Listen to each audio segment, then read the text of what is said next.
제8장 자랑할 때가 어디뇨. 그런즉 자랑할 때가 어디뇨. 있을 수 없느니라. 무슨 법으로냐. 행위로냐 아니라 오직 믿음의 법으로니라. 그러므로 사람이 의롭다 하심을 얻은 것은 율법의 행위에 있지 않고 믿음으로 되는 줄 우리가 인정하노라. 하나님은 홀로 유대인의 하나님뿐이시뇨. 또 이방인의 하나님은 아니시뇨. 진실로 이방인의 하나님도 되시느니라. 할례자도 믿음으로 말미암아 또는 무할례자도 믿음으로 말미암아 율법을 폐하느뇨. 그럴 수 없느니라. 도리어 율법을 굳게 세우느니라. 로마서 3장 27절에서 31절. 이 본문 말씀에서 우리는 바울이 이 부분에서 말하고 있는 위대한 구원의 특성 내지 일련의 확정된 결론을 대하게 됩니다. 바울은 하나님이 새로운 어떤 일을 이루셨다고 말합니다. 즉 한 구원의 길과 예수 그리스도 안에 있는 믿음으로 말미암은 하나님의 의입니다. 바울은 어떻게 그것이 우리에게 미쳐지는지를 우리에게 설명해 주었습니다. 우리가 그리스도 예수 안에 있는 구속으로 말미암아 그 은혜로 값없이 의롭다 하심을 입은 자 되었느니라. 그 구속과 대속은 하나님이 예수를 그의 피로 인하여 믿음으로 말미암은 화목 제물로 세우실 그때에 이루어진 것입니다. 저 위대한 행동으로 인해 생겨난 더 원대한 목적은 하나님이 길이 참으심으로 전에 지은 죄를 간과하심으로 자기의 의로우심을 나타내기 위한 것이었습니다. 곧 이때에 자기도 의로우시고 예수 믿는 자도 의롭다 하려 하심이었던 것입니다. 이 위대한 구원의 방법은 우리의 입장뿐만 아니라 하나님 자신의 입장에서 더욱더 많이 고려되어져야 합니다. 즉, 그 구원의 방법은 하나님이 의로우시며 예수 믿는 자를 의롭다 하시는 분임을 나타내는 것입니다. 여기서 우리는 이 위대한 구원의 더욱더 큰 특징들을 계속 살펴봐야겠습니다. 첫째로 우리는 이 구원을 어떤 식으로든지 하나님의 의와 공의의 문제를 야기시키도록 묘사해서는 안 된다는 것입니다. 그 점을 궁극적으로 말씀드린다면 구원의 방법에 대한 우리 주해가 언제나 하나님이 공의와 사랑을 함께 주장하는 것이어야 한다는 말입니다. 그것이 첫 번째 특징입니다. 그러나 이제 바울은 세 가지의 더 많은 특징들을 계속 숙고해 나갑니다. 여러분이 주목하다시피 첫째로 이 구원의 길은 모든 자랑을 배제시킨다는 점입니다. 이 사항들은 이 위대한 구원이 세 가지의 연장된 특징입니다. 우리도 함께 위 세 절 말씀 가운데 주장된 세 가지 요점이 속죄의 원리의 필연적인 귀추라고 말할 권리가 있습니다. 바울은 그것을 상술하여 왔던 것입니다. 이들 말씀들은 단번에 두 가지를 합니다. 그 말씀들은 구원의 특징을 열거하며 그리고 그것은 우리의 구원이 완성된 특수한 방법에 대한 당연한 추론입니다. 우리가 이것을 살펴봄으로써 평시에 우리는 왜 사도가 이런 것들을 계속 말하는지를 자문해 봐야 합니다. 왜 사도는 이 말씀을 속죄의 교리의 장려한 진술로 끝맺지 않으며 그것에 만족하지 않습니까? 그 말씀들은 어떠한 구절들이며 사도는 어떠한 절정에 도달했습니까? 우리는 그것을 상세하게 살펴보았습니다. 그리스도 예수 안에 있는 구속으로 말미암아 그의 은혜로 값없이 의롭다 하심을 얻은 자 되었느니라. 이 예수를 하나님이 그의 피로 인하여 믿음으로 말미암은 화목제물로 세우셨느니라. 이는 전에 지은 죄를 간과하심으로 자기의 의로우심을 나타내려 하심이니라. 곧 이때 자기의 의로우심을 나타내사 자기도 의로우시고 예수 믿는 자도 의롭다 하려 하심이니라. 그 얼마나 웅대한 진술이며 얼마나 영광스러운 절정입니까? 어째서 바울 사도가 세 가지 문제를 부연하여 나갔습니까? 왜 바울은 25절과 26절에서 볼 수 있는 속죄 교리에 대한 긍정적인 진술로 끝맺지 않습니까? 저는 그 문제가 틀림없이 제기되리라 추측했습니다. 문제가 제기될 더 큰 이유로 바울이 벌써 이 세 가지 문제를 처음 3장 가운데서 여러 번 언급했다는 사실입니다. 바울은 여전히 그 문제들을 다시 끄집어내어 한 번 더 그것을 부연합니다. 왜 여러분은 바울이 그렇게 한다고 생각하십니까?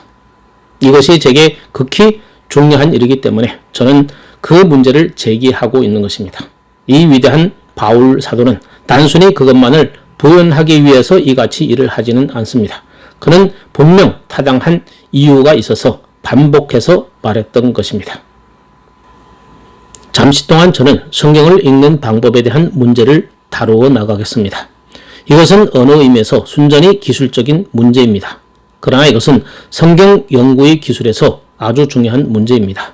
우리는 언제나 사도가 행한 바를 주시해야 합니다.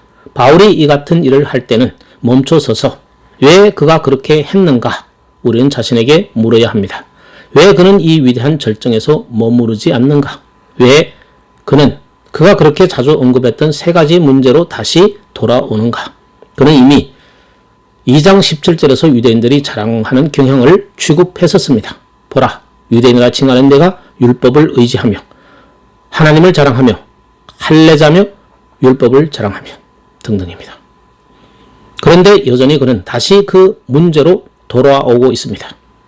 저는 그 문제에 대한 모범적인 대답이 있다고 생각합니다.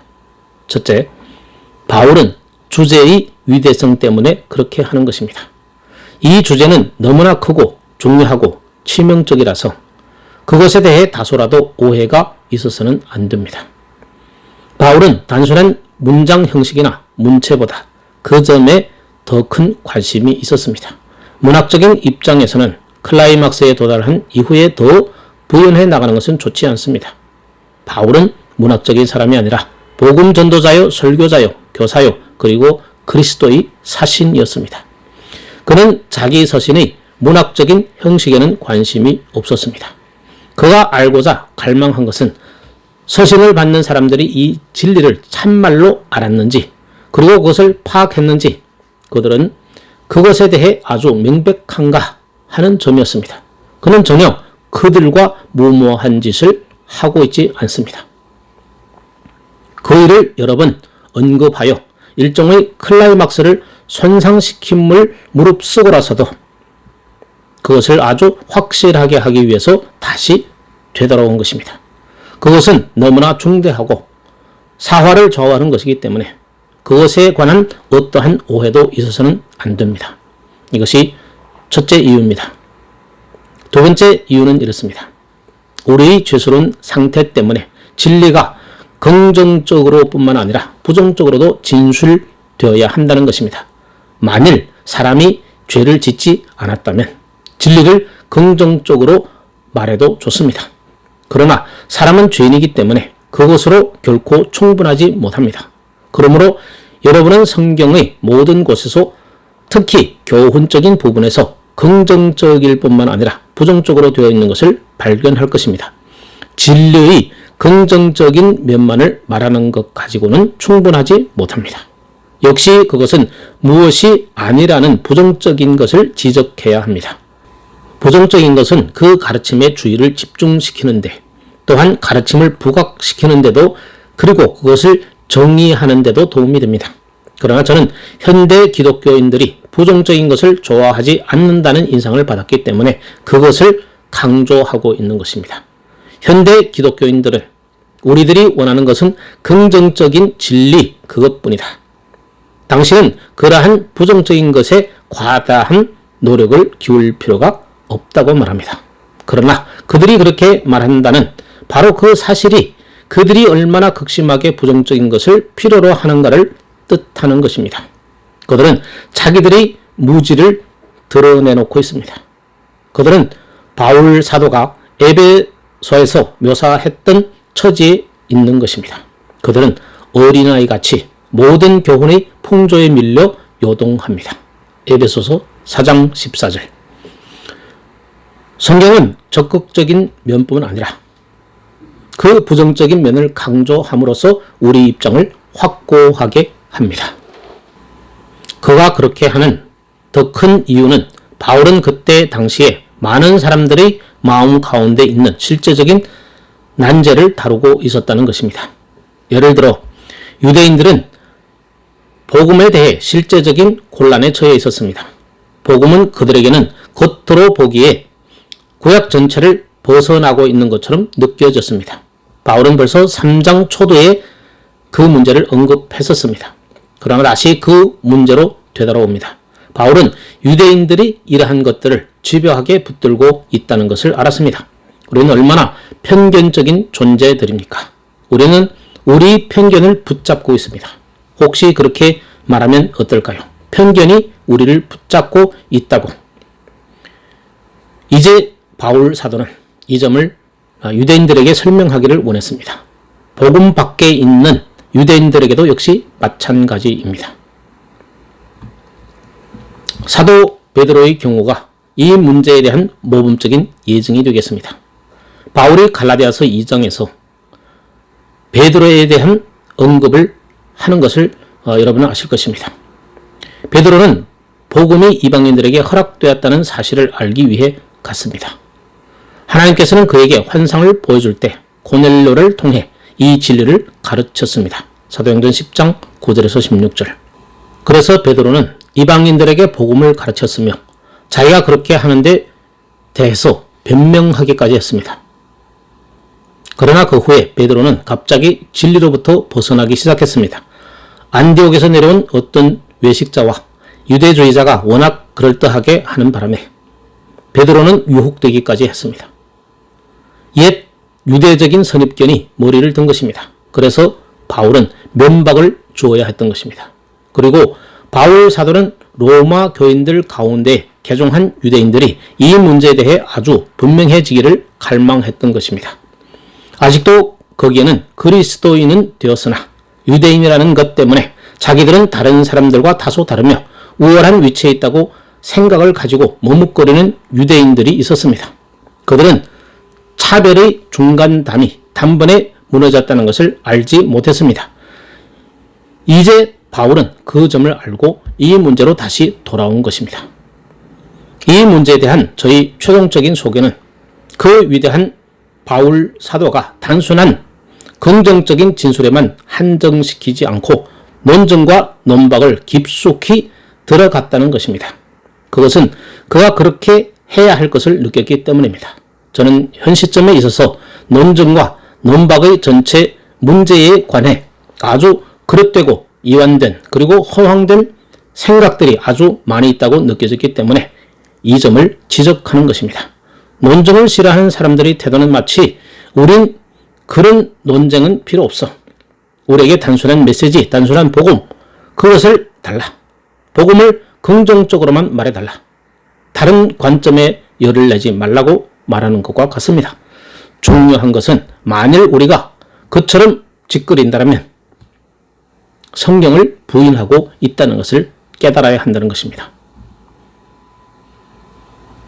그런데 바울은 여기서 그 필요성을 보았던 것입니다. 그는 속죄의 교리의 엄청난 결정에까지 논리를 끌어온 다음에 갑자기 자랑할 때가 있느냐고 묻습니다. 하나님은 유대인의 하나님뿐이시뇨? 이방인의 하나님은 아니시뇨? 그러면 우리가 율법을 폐하느냐? 그렇게 함으로써 그는 주장을 논박해가고 있습니다. 이것은 순수한 논증입니다. 교회에서 논증을 불만스럽게 생각하는 것은 매우 심각한 문제입니다. 그러나 그것은 우리가 살고 있는 이 시대의 태도입니다. 오늘날 교회 안의 많은 부서에 만연되고 있는 사상은 이런 일로 고민하지 않는 것입니다. 우리가 모두 그리스도인이기만 하면 어쨌든 좋은 것입니다. 교회에 대한 논쟁을 하지 맙시다. 그리고 하나님의 사랑에 대해 얘기를 나눕시다. 그 점이 교회 연합 운동의 전체 초석입니다. 불행하게도 이 같은 태도가 복음적인 교단에도 침투해 들어와서 많은 사람들이 이런 일들에 정확을 기하는데 너무 골몰하지 말아야 한다고 주장합니다. 그러나 만일 속죄 교리에 관한 명백한 진술에 반대하기 시작했다면 그것은 논쟁을 시작하고 있는 셈입니다. 속죄 교리에 명백해야 한다는 것은 중요합니다. 그들은 말합니다. 그러나 당신은 지금 논쟁하기 시작했소. 당신은 논쟁해서는 안 됩니다. 그것은 사람을 당황하게 하고 사람을 이간시키는 것이고, 제가 보여드리고자 하는 것은 만일 여러분이 그 관점을 고집한다면 바울 사도의 말을 비평하고 있는 것이며 바울 사도가 틀렸다고 말하고 있는 것입니다. 동시에 성경을 비평하고 있는 것입니다. 성경은 주장하고 논박하고 논증합니다. 성경은 논증으로 가득 차 있습니다. 여러분은 그 점을 아주 분명히 알지 않고서는 로마서와 갈라디아서를 읽을 수가 없습니다. 우리가 뜻하고 있는 바를 명백히 알도록 합시다. 이것은 주장을 위한 주장이 아닙니다. 이것은 논쟁을 좋아하는 정신의 표징이 아닙니다. 그리고 어떤 사람 자신의 편견에 빠진 것은 더욱더 아닙니다. 성경은 그것을 나타내지 않습니다. 더욱더 성경은 논쟁을 좋아하는 사람의 정신과는 관계가 없습니다. 어떤 사람도 논쟁을 위한 논쟁을 해서는 안 됩니다. 우리는 언제나 논쟁의 필요성을 유감으로 생각합니다. 그러나 비록 우리가 그것을 유감으로 생각하며 한탄한다 할지라도 그것이 죽고 사는 중대한 문제라고 느낄 때 우리는 논쟁에 임해야 합니다. 우리는 열심히 진리를 옹호해야 합니다. 그리고 우리는 신약에 의해 그렇게 하도록 명령을 받았습니다. 바울 사도는 빌립보 교인들에게 감사했으며 그들로 인해 하나님께 감사했습니다. 왜냐하면 그들은 처음부터 복음을 변명함과 확정함에 바울과 함께 했기 때문입니다. 긍정적입시다. 부정적인 것은 잊어버립시다. 결코 이런 일로 논쟁하지 맙시다고 말하는 것보다 더 신약의 방법에 강렬히 반대되는 것은 없습니다. 사람들이 진리에 관해 명백하지 못할 때 그들이 그것에 노동되어서 헛되게 살고 있을 때 우리는 진리를 변증해야 합니다. 우리는 우리가 고찰하고 있는 이 본문 말씀에서 예정했던 논증의 형식을 취해야 합니다. 우리들은 바울이 왜 이렇게 했는가를 알아야 합니다. 제가 생각하기로는 거기에는 이유들이 있습니다. 우리는 이제 그가 말하는 것들을 살펴봅시다. 첫째로 그리스도의 피로 말미암은 하나님의 구원 방법은 자랑할 여지를 전혀 주지 않는다는 것입니다. 27절과 28절의 말씀, 그런즉 자랑할 때가 있느냐 있을 수 없느니라. 무슨 법으로냐 행위로냐 아니라 오직 믿음의 법으로니라. 그러므로 사람이 의롭다 하심을 얻은 것은 율법의 행위에 있지 않고 믿음으로 되는 줄 우리가 인정하노라. 혹은 우리가 결론을 내리노라. 그가 자랑할 때가 어디뇨라고 물은 의미는 무엇입니까? 이 자랑으로 번역된 말은 바울의 애호하는 말 중에 하나입니다. 그의 모든 서신에서 줄곧 그 말을 발견하게 됩니다. 그것은 위대한 말 중에 하나입니다. 물론 자랑함이 그가 개종하기 전에 그의 가장 큰 아픔 중에 하나였기 때문입니다. 그 이유로 해서 그는 그것을 그렇게 자주 언급했던 것입니다. 험정역에서 그 말이 자랑으로 번역되지는 않았습니다. 보스팅. 흔히 같은 말이 자만, 글로링으로 더 많이 번역된 것 같습니다. 예를 들어 고린도전서 1장 말미에 있는 위대한 진술을 봅시다. 기록된 바 자랑하는 자는 주 안에서 자랑하라.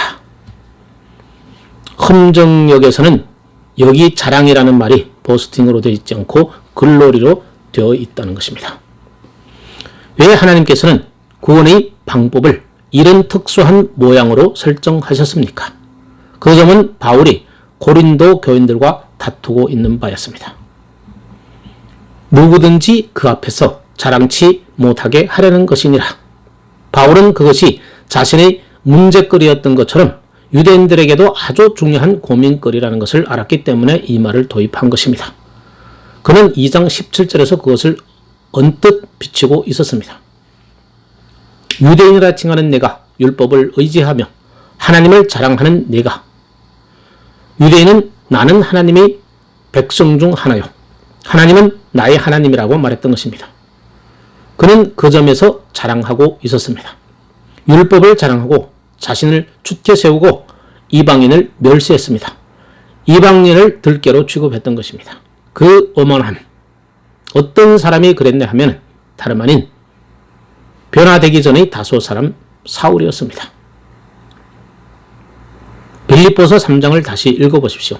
그러면 그는 8일 만에 할례를 받았고 이스라엘 족속이요 히브리인 중에 히브리였다는 것을 명백하게 알게 될 것입니다. 매 단어마다 거의 그 점이 뛰어나옵니다. 그는 그 면에 대해 너무나 잘 알았습니다.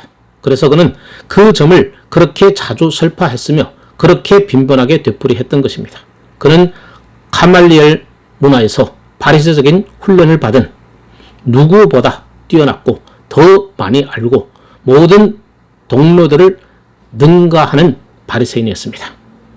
그 오만함, 그가 속한 민족, 그의 가문, 그의 교육, 그의 지식, 그의 통찰력, 그의 종교심, 그의 도덕성, 언제나 그는 그것들을 자랑하고 다른 사람들을 멸시하고 있었던 것입니다. 우리 주님은 누가복음 18장에 나오는 성전에 기도하러 나온 바리새인과 세리의 비유 가운데 그것에 대한 완벽한 그림을 그리셨습니다. 바리새인은 그가 할 수 있는 때까지 곧바로 나가서는 오 하나님 감사하나이다. 저는 저 사람들과 같지 않음을 감사하나이다. 그런 다음에 그는 그의 덕목을 모두 열거합니다. 오만하여라. 그것이 유대인들에게 핵심적인 문제거리였습니다. 그것은 아직도 중생하지 못한 사람들이 중심적인 문제입니다. 그 점 때문에 바울은 그것을 논거해야 했던 것입니다. 그는 단조로운 진술을 통해서 실제로는 다음과 같이 말합니다. 나는 이제까지 하나님의 구원 방법을 기술해 왔다. 십자가와 하나님의 독생자의 죽음에 대해 하나하나 대면시켜 가면서 납득시켜 왔다. 여러분은 그것을 이해하는가? 아니면 아직도 뽐내고 있는가? 아직도 여러분은 무엇을 붙들고 있는가? 자기 의의 어떤 흔적이라도 남아있는가? 여러분은 아직도 그것을 영광스러운 복음의 메시지 빛 가운데서 고집할 수 있는가? 바울은 이미 율법을 해석함으로써 율법이 우리를 저주하며 자랑할 어떤 가능성도 박탈해버렸다는 것을 아주 명백하게 보여주었던 것입니다. 차별이 없느니라. 모든 사람의 죄를 범하였으며 하나님의 영광에 이르지 못하더니 의인은 없나니 하나도 없으며 온 세상이 하나님의 심판을 받는다는 것입니다. 그러나 구원의 길에 대한 해석은 더욱 영광스러운 방식으로 자랑을 빼앗아 버립니다. 그런즉 자랑할 때가 어디 있느냐? 있을 수 없느니라. 그것은 하나님의 법정에서 영 단번에 쫓겨났습니다. 그것은 결코 다시 나타나서는 안 됩니다. 구원의 길 안에는 그것을 위한 한치의 땅도 없었던 것입니다. 그러나 바울은 거기에 머무르지 않습니다. 이것이 무슨 법으로냐? 무슨 법으로 자랑할 때가 없게 되었느냐? 무슨 법으로 자랑이 집에서 쓸어버림을 당해 문 밖에 버리웠느냐? 어떻게 그렇게 되느냐? 그런 자랑할 때가 있을 수 없다고 말하는 것에 만족하지 않았습니다. 그는 그가 대상을 하고 있는 사람이 누군가를 잘 알고 있기 때문입니다.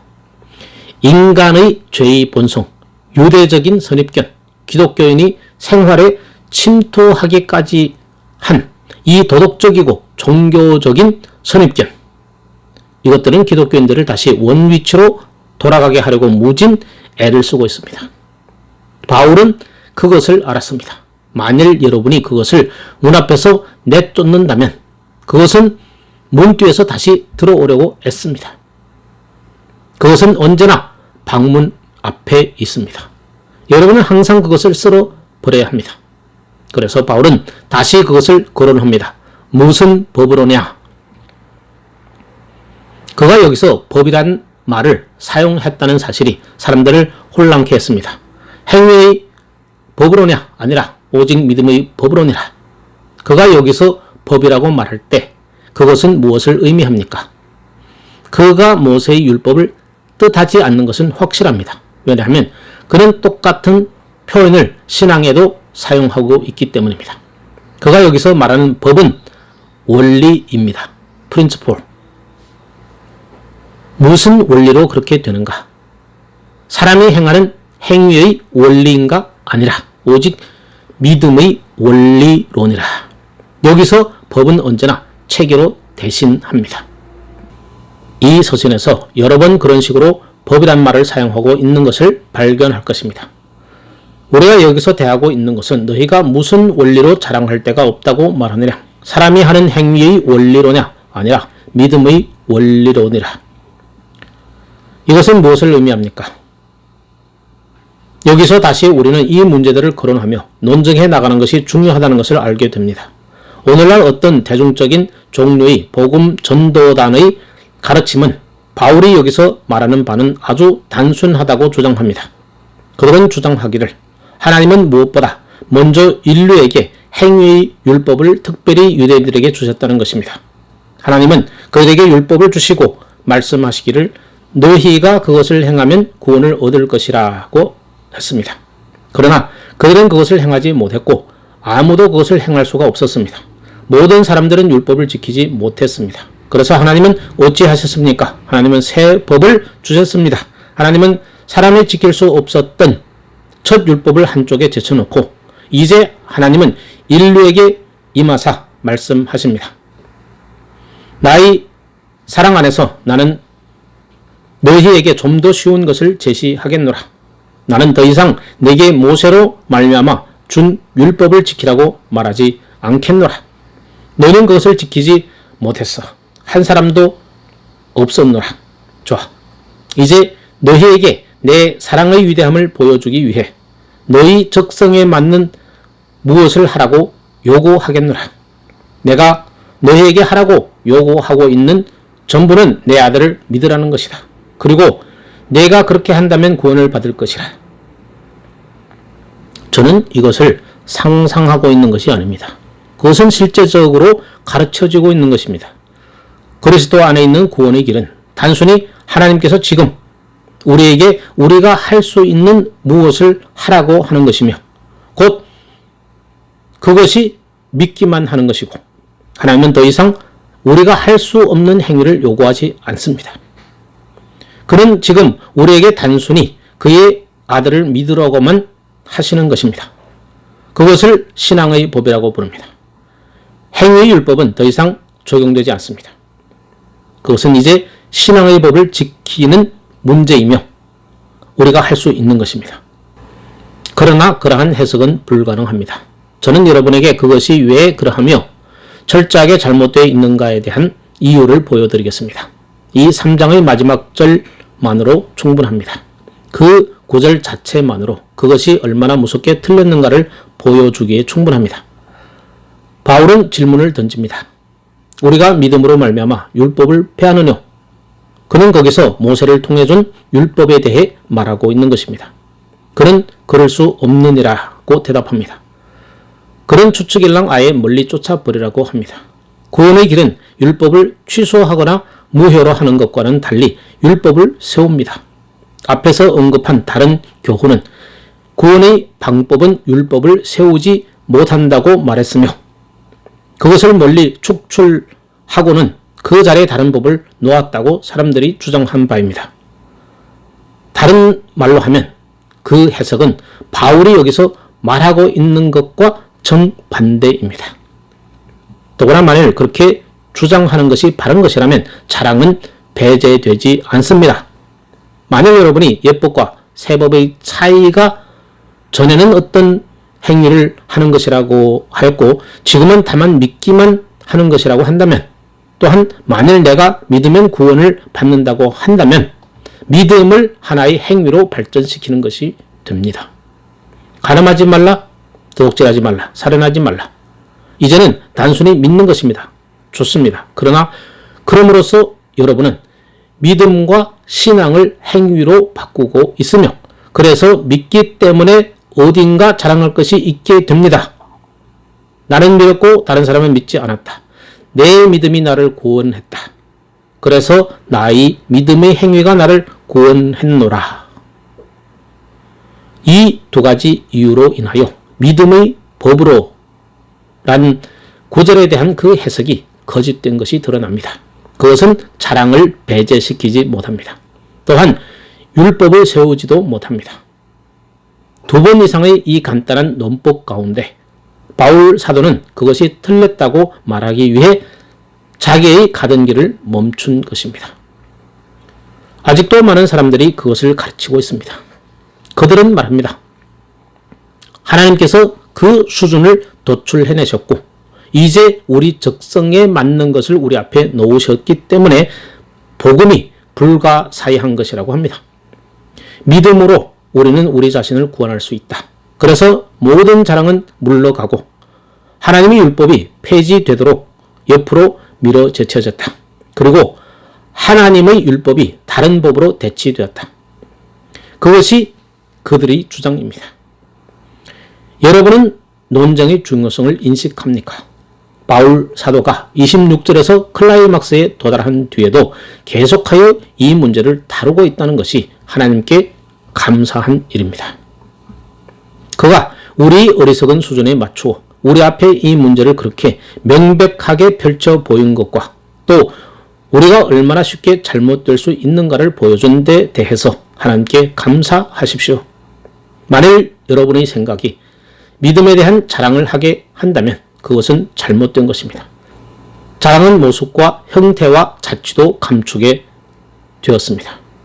만일 어떤 식으로든지 여러분이 믿는다는 사실을 자랑한다면 여러분은 사도가 탄핵하고 있는 종교적인 범주에 들어가고 있는 것입니다. 자랑할 수 없느니라. 그런 다음에 바울은 28절에서 다른 식으로 그것을 표현함으로써 이 모든 것들을 더욱더 적극적으로 보강해 말합니다. 그러므로 사람이 의롭게 되는 것은 율법의 행위로가 아니라 믿음으로 되는 줄 우리가 인정하노라. 결론하노라. 이 말씀은 무엇을 의미합니까? 이 말씀은 교회 역사상 아주 중요한 역할을 하였던 효력 있는 구절 중에 하나입니다. 저 위대한 마틴 루터는 그것을 이렇게 번역했습니다. 그러므로 사람이 의롭다함을 받는 것은 율법의 행위와는 별도로 오직 믿음으로만 되는 줄 우리가 결론하노라. 그와 로마 교회 사이에 일어난 일대 논쟁은 오직 only 이란 말에서 시작된 것입니다. 그 입장은 어떠한 것입니까? 원래 오직이란 말은 헬라어 원본에는 없습니다. 그러면 여러분은 왜 루터가 오직 믿음으로만 의롭다함을 받는다고 말했느냐고 물을 수 있습니다. 그가 그렇게 한 것은 매우 옳았습니다. 그는 바울이 말하고 있는 것을 말하고 있었기 때문입니다. 그는 바로 그 점을 역설하고 있었던 것입니다. 그 메시지가 가르치고 있는 것은 믿음으로만 의롭다함을 받으면 된다는 것이었으며 루터가 매우 강조하고 싶었던 것이 바로 그것이었습니다. 비록 그것이 번역으로서는 엄격한 의미에서 정확하지 못하다 할지라도 교훈하는 관점에서 볼 때는 그것은 옳은 것입니다. 바울 사도가 무엇을 말하고 있습니까? 그러므로 사람이 의롭다함을 받는 것은 율법의 행위와는 별도로 믿음으로 되는 줄 우리가 인정하노라고 말하고 있는 셈입니다. 그런 율법의 요구에 의한 우리의 행위란 전혀 끼어들지 못한다는 것을 뜻하고 있습니다. 우리는 율법을 지킬 수 없었고 지키지도 않았습니다. 하나님의 구원의 방식은 주 예수 그리스도에 의해 우리를 위해 율법이 지켜지고 이루어졌다는 것을 선포하는 것입니다. 율법은 여전히 요구하고 있습니다. 그러나 하나님께서는 율법의 행위를 지키거나 지킬 수 없다고 할지라도 우리가 구원받을 수 있는 방도를 제공하신 것입니다. 그 점이 바로 율법의 행위와는 별도로라고 한 의미입니다. 여러분과 나에 관한 율법의 행위는 우리 구원에 끼어들지 않습니다. 왜냐하면 바울이 2장과 3장에서 아주 길게 지적한 바와 같이 율법의 행위는 단지 우리를 저주할 뿐이기 때문입니다. 그러나 그리스도 안에 있는 하나님의 방식은 우리를 그 저주로부터 건져냈습니다. 어쨌든 우리는 우리 믿음의 정의에 대해 주의를 기울여야 하며 믿음이 무엇이며 믿음이 어디에서 왔는가를 조심스럽게 생각해야 합니다. 믿음이란 구원의 매개체에 불과합니다. 성경은 어느 곳에서도 믿음 때문에 우리가 의롭다함을 입었다고 하는 것을 찾아볼 수 없습니다. 우리의 믿음을 이유로 우리가 의롭다함을 얻었다는 것을 성경 어느 곳에서든지 찾아볼 수가 없습니다. 제가 공격해온 그 교훈이 잘못된 점이 바로 그 점에서입니다. 성경은 절대로 그렇게 말하지 않습니다. 성경이 말하는 것은 우리가 의롭다함을 받는 것이 믿음으로 by faith 혹은 믿음을 통해서 through faith 그렇게 된다는 것입니다. 믿음은 그리스도 안에 있는 하나님의 의가 우리 것으로 되는 도구 내지는 통로에 불과한 것입니다. 인트루먼트 채널에 불과한 것입니다. 우리를 구원하는 것은 믿음이 아닙니다. 우리를 구원하는 것은 주 예수 그리스도와 그의 완벽한 공로인 것입니다. 그리고 그의 완전한 삶이 우리를 구원합니다.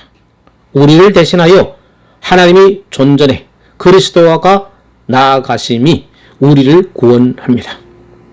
우리가 구원받는 것은 하나님께서 그리스도의 의를 우리의 것으로 전가시킴으로 말미암습니다.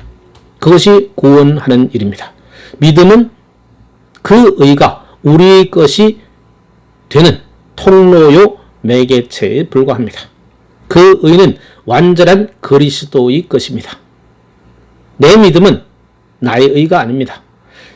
내가 믿음을 의로 정의한다든지 또 그렇게 생각해서는 안 됩니다. 믿음은 우리를 주 예수 그리스도와 그의 의에 붙잡아 매는 것에 불과합니다. 또는 그것을 다른 말로 표현한다면 이렇습니다. 우리는 믿음을 하나의 무슨 실체로 생각해서는 안 됩니다. 믿음은 고립되거나 홀로 있는 어떤 실체가 아닙니다. 믿음을 그 대상과 분리시켜서는 안 됩니다. 믿음은 항상 그 대상에 연결되어 있습니다. 그 대상은 주 예수 그리스도와 그가 이루신 공로요 그의 완전한 의입니다. 그것을 기억하는 한에서는 결코 빗나갈 수 없습니다. 그러므로 우리는 우리 믿음을 뽐내서는 안 됩니다. 믿음이 우리를 구원하는 것이 아닙니다. 믿음은 단지 우리를 구원하는 그리스도의 의와 우리를 연결시켜주는 통로요 매개체에 불과합니다. 구원하는 의는 그리스도의 의며 믿음은 단순히 그것을 우리에게 전가시켜 줍니다. 이 점에서 우리는 사도 야고보와 그의 교훈을 숙고해 볼 필요성이 있습니다. 어떤 사람은 이렇게 말할 것입니다. 이것은 다 좋다. 그러나 우리는 복음적인 그리스도인으로서 전체 성경의 영감을 믿는다. 그리고 성경의 무호성을 믿는다. 당신은 이 진리, 즉 사람의 의롭다함을 얻는 것은 율법의 행위와는 별도로 오직 믿음으로만 된 줄 인정하노라라는 진리를 우리에게 부각시켜 왔다. 그런데 여기 야고보는 그의 서신 2장 24절에서 이로 보건대 사람이 행함으로 의롭다 하심을 받고 믿음으로만 아니라고 말하고 있다. 그 말씀과 로마서 3장 28절의 사람의 의롭다 하심을 받는다는 것은 율법의 행위에 있지 않고 오직 믿음으로만 되는 줄 우리가 인정하노라 라는 말씀과 서로 대조해보라. 이제 성경을 어떻게 할까? 우리가 고등 비평가가 되어서는 안 되는가? 그리고 성경이 서로 모순된다고 말하는 것은 어떤가? 야고보와 바울이 솔직하게 서로 모순되고 있지 않는가? 이것은 매우 중대한 문제입니다. 마틴 루터까지도 이 단계에서 실수하여 야고보서를 지푸라기 서신이라고 불렀습니다. 야고보와 바울 사이의 모순이 있습니까? 우리는 다시 우리 성경 연구에 접하는 방법을 알아봅시다. 물론 제가 어떻게 해서는 안 되는지를 가르쳐 주느라고 억지로 성경 구절을 떼어낸 것처럼 어떤 구절을 빼내는 것은 매우 위험합니다. 당신은 로마서 3장 28절과 야고보서 2장 14절을 떼어냈습니다. 거기서 당신이 행한 일이 무엇인지 판명됩니다. 그러나 그렇게 하는 것은 바울과 야고보에게 둘 다 공정치 못할 것입니다. 성경의 모든 진술들은 언제나 그 문맥과 그 배경 가운데서 취급되어야 합니다. 더군다나 언제나 전체 성경을 읽고 성경 기자가 무엇을 의도하고 있는지를 발견해야 합니다. 그것이 이 문제를 여는 열쇠입니다. 야고보와 바울은 똑같은 진리를 믿으면서 두 가지 다른 것을 의도하고 있습니다. 그들은 하나의 다른 당면한 목적을 가지고 있습니다. 바울은 율법 아래 우리 행위란 구원에 전혀 계산되지 않는다는 것을 보여주는데 관심이 있습니다. 야고보는 아주 다른 무엇을 하고 있는데 관심이 있었습니다. 야고보는 직면해야 할 문제는 초대교회 시대에 믿음을 전혀 그릇된 방식으로 말하고 있는 사람들이 있었다는 것입니다. 그는 2장 14절에서 그 점을 명백히 하고 있습니다. 내 형제들아, 만일 사람이 믿음이 있노라고 하고 행함이 없으면 무슨 유익이 있으리요? 야고보는 나는 믿음을 가지고 있다, 나는 믿는다고 말하고 있는 자들은 믿음을 가졌고 신자이기 때문에 어떻게 행하든지 관계없다. 사람을 구원하는 것은 내가 신자라고 말하는 것이라고 주장하는 사람들이 그런 종류의 사람들을 다루고 있었던 것입니다. 그들은 달리 말하면 초대교회의 신앙지상주의 문제를 안고 있었던 것입니다. 신앙지상주의. 야고보는 믿음을 가졌다고 주장하면서도 믿음이란 말을 지적 찬동으로 밖에는 의미하지 않는 것으로 사용했던 사람들만을 다루고 있는 것입니다. 야고보가 그 문제를 어떤 식으로 취급하고 있는지를 살펴보십시오. 그러면 그가 말하고 있는 것이 무엇인지를 명확하게 아실 것입니다.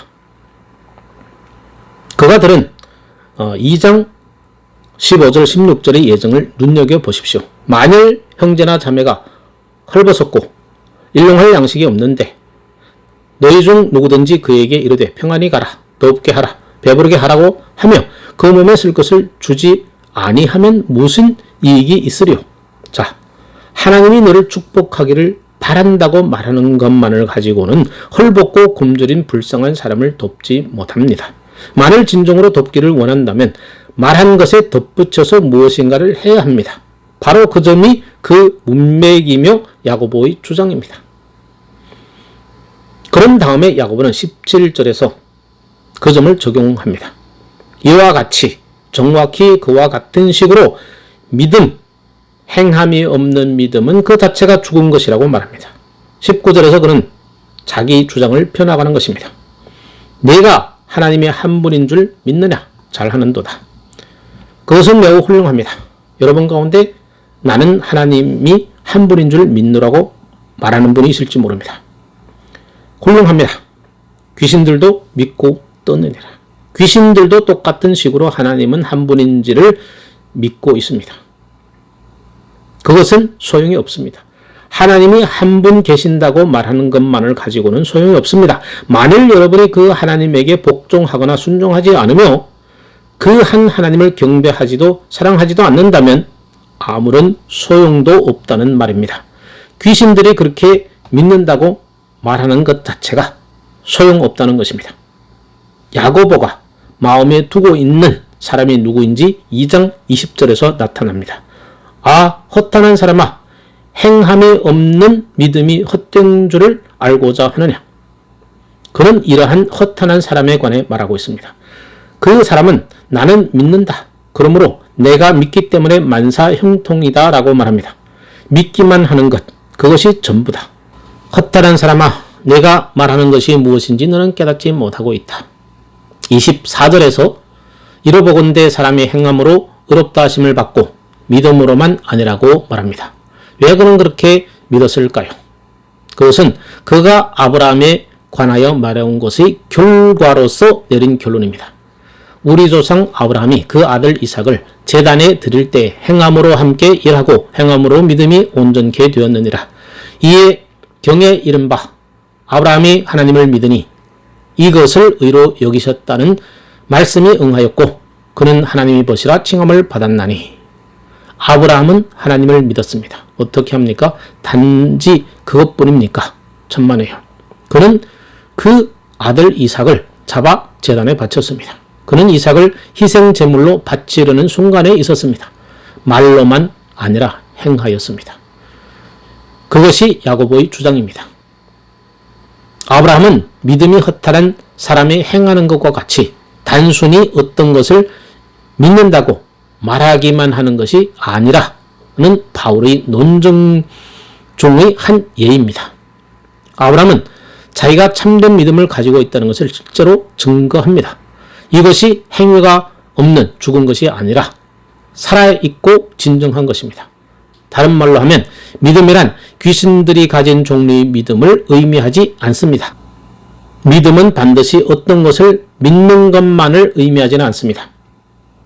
믿음에는 언제나 신뢰의 요소, 위임의 요소, 복종의 요소, 믿는 바에 자기 자신을 포기하는 요소가 있게 마련입니다.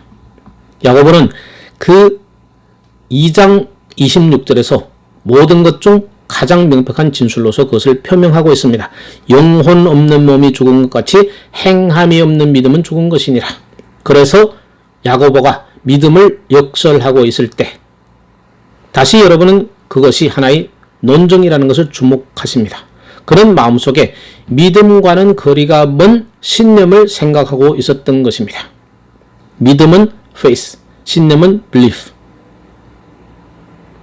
그는 믿음 안에 있는 요소들을 떠난 사람들에게 관심이 있었습니다. 믿음이란 지적 찬동만은 아닙니다. 어떤 사람의 전체 성경의 교훈에 지적 찬동을 하면서도 곧장 지옥행일 수도 있습니다. 믿음이란 첫째로 진리를 깨닫는 것입니다. 둘째로 그것을 믿고 받아들이는 것입니다. 그리고 셋째로 그것에 자기 자신을 위임하고 전폭적으로 그것의 자아를 포기하는 것입니다. 야고보가 말하고 있는 것은 만일 이러한 것들을 분리한다면 믿음이라고 부르는 것이 헛되다는 것입니다. 믿는 것과 위탁 사이, 믿는 것과 신뢰 사이에 틈이 있어서는 안 됩니다. 이것은 매우 중대한 것입니다. 바울과 야고보 사이에는 결코 모순이 존재하지 않습니다. 바울은 믿음이라 칭하는 이 위대한 것이 율법 아래의 행위와 관계가 없다는 것을 역설하고 있고, 야고보는 믿음을 위대한 일이며 단지 지적 찬동, 즉 나는 믿는다 하는 말만을 의미하지 않는다는 것입니다. 그들은 동일한 것을 언급하고 있으나 다만 그것을 다른 각도에서 보고 있는 것뿐입니다. 여러분은 전도 집회에서 결신을 강요하고 있는 것에 대해 못마땅하게 여기는 우리에게는 이 점이 얼마나 긴급하게 중요한 것이 된다는 것을 아실 것입니다. 당신은 어떤 사람에게 좋아요, 나는 그것을 믿고 말고요 라고 말하도록 몰아세울 수 있습니다. 성령을 통해 한 사람을 유도하여 당신은 그것을 믿습니까? 나는 그것을 믿습니다 라고 하게 할 수 있습니다. 그러면 대부분 좋아요, 당신은 구원받았소, 당신은 개종했습니다 라고 말하는 경향이 있습니다. 저는 수년 전에 자기가 개종한 것을 제게 고백한 어떤 사람을 기억합니다. 그는 한 전도 집회에 간 적이 있었습니다. 그는 여러 가지 것들에 관해 아주 명확치 못했습니다. 그는 끝나고 나서 상담실로 찾아갔습니다. 거기서 그는 해결을 받았습니다. 어떤 사람이 그와 친구에게 말을 걸었습니다. 그 사람은 그들 앞에 바로 그런 식으로 전개해 나갔습니다. 상담하러 간 사람은 좀 더 무엇인가를 기다리고 있었습니다. 그러나 그 사람은 말했습니다. 아닙니다. 당신은 더 이상 무엇을 필요로 하지 않습니다. 여기서 명백히 말씀하십시오. 당신은 믿지요? 그는 나는 그것을 믿는다 라고 대답했습니다. 당신은 들어있습니다. 어디에 들어있단 말입니까? 당신은 하나님의 나라에 들어있습니다. 상담자는 그렇게 말하지 않았어야 합니다. 한 사람이 그는 나사렛 예수가 하나님의 아들이라고 말하면서도 여전히 천국 밖에 있을 수 있습니다. 오늘날 세상에는 그리스도인이 아니면서도 그리스도는 하나님의 아들이라는 것을 믿는다고 말하는 사람들이 많이 있습니다. 그것은 전혀 그들의 생활에 영향을 주지 못합니다. 그들은 그들이 전에 살았던 대로 살아갑니다. 예수 그리스도는 그들의 생명의 주님이 아닙니다. 그들은 속죄의 교리에 대해 아는 바가 없으며 보혈의 교리를 조롱하며 그리스도의 인격을 인정하지 않습니다. 귀신들도 그런 종류의 것은 할 수 있습니다. 그러므로 단지 여러 개의 명제를 믿는 것이 믿음이 아닙니다. 믿음은 우리가 하나님의 나라에 속해 있을 필요성을 의미하지 않습니다. 저는 어떤 사람이 성령의 열매에 대한 어떤 표정을 보여주고 그가 살아있는 믿음을 가지고 있고 진정으로 그리스도 안에 있다는 확실한 표를 보이기까지는 그 사람이 하나님 나라에 있다고 말하는 모험을 범하지 않을 것입니다. 그가 그것을 알지 못하고 천국 안에 있을지도 모릅니다. 제가 말씀드리는 전체 의도는 그가 하늘나라에 속해 있다고 감히 말하지 않을 것이라는 말입니다. 저는 여러 가지 지적인 명제에 대해서 예라고 말한다는 단순한 이유 때문에 나와 또는 다른 사람이 그리스도인이라고 말할 수는 없습니다. 그것 하나만 가지고는 믿음이 아닙니다. 야고보는 그것을 한 번 더 명백히 하였습니다. 바울은 자기 자신의 방식으로 같은 일을 역설합니다. 로마서 6장 전체는 바로 그것을 말하기 위해서 진정으로 의도된 것입니다.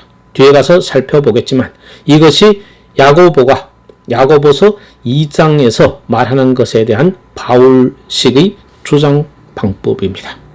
그래서 바울의 제일로 위대한 점은 자랑할 수 없느라는 것을 여러 가지 모습과 형태로 주장한 것입니다.